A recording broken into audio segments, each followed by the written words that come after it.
Points. They didn't get them. Can they come back now, start over again, and grind it out?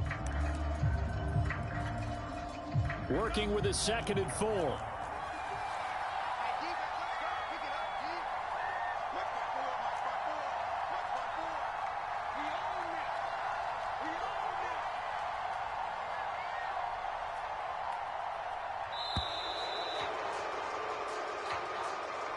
He didn't seem in a rush. I guess they just didn't know where the play clock was. I think you're right about that because there was no hurried movements there, right? No up-tempo at all. Clock just ran out. I think he was as surprised as maybe his bench was.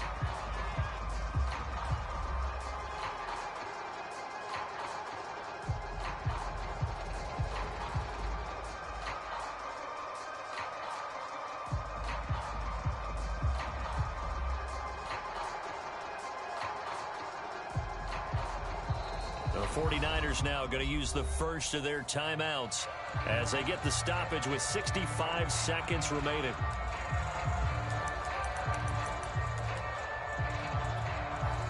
Following the delay, here's 2nd and 9.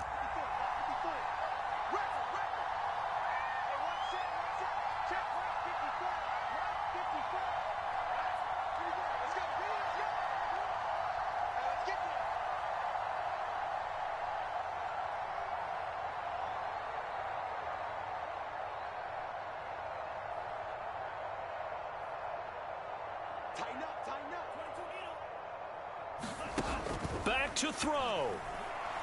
And he can't get a throw off. He's taken down. What a huge play at this point in the game. Well, on that one, they go with a play fake, CD, but I don't think anybody really was fooled. All eyes were fixated on the quarterback, and they got him to the ground.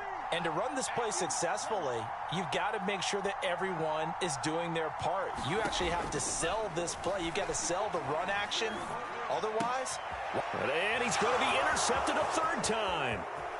Picked off by A.J. Terrell. And he will take this one home. It's a touchdown. And so much for the game-winning 2-minute drive. I think that interception return there pretty much seals the deal. And one thing to keep in mind, in this situation with the score that close, defense isn't backing off and just giving you easy throws. They're playing aggressively as well, and they end up picking that one off and sealing the deal for themselves. Koo able to connect on the extra point, and his guys will take a 10-point lead.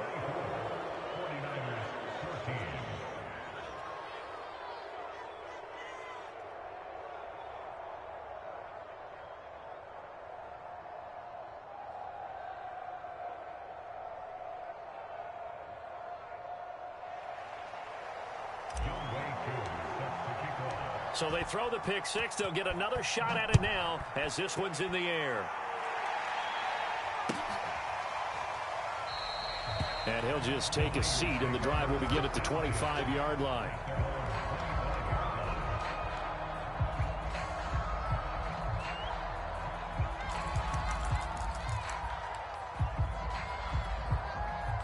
The 49er offense set to get this drive underway.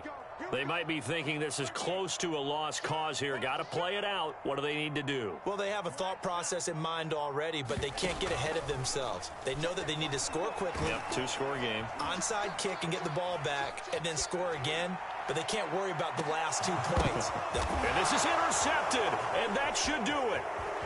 Picked off at the 28, and he'll bring it all the way back just a yard or two shy of midfield. Charles, whatever's going on between his ears right now, it's just not completely calculated correctly. 7 picks between last week and this week after that one. And they always say the most important part of a player is those 6 inches between the ears.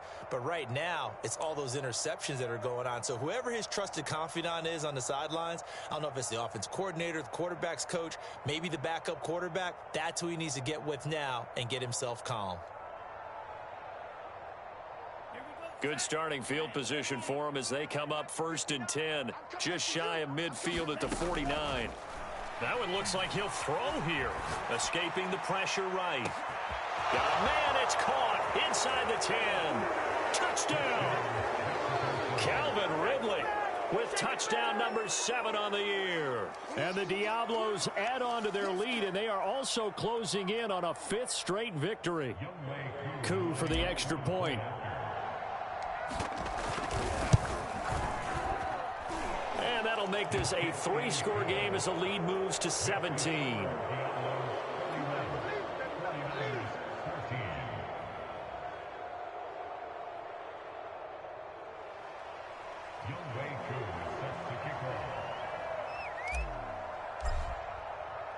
Following the touchdown, here's Coup to kick off.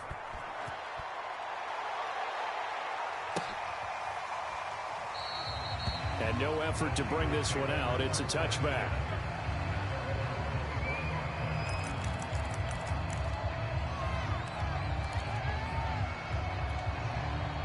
The San Francisco offense ready to start their next drive.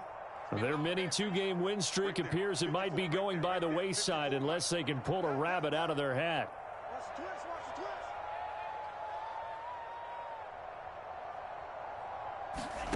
Lance now on first down.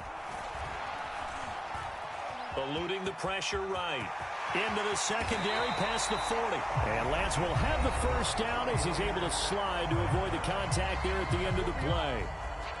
Looks to me, partner, like he's learned a little bit because earlier in the game, I think he was trying to force a lot of throws into some windows that just weren't open. Yeah, the interceptions had plagued him, especially a second interception, really a bad throw. So maybe a better decision there. Yeah, no doubt about it. I think he learned from earlier in the game, and he's applying it now.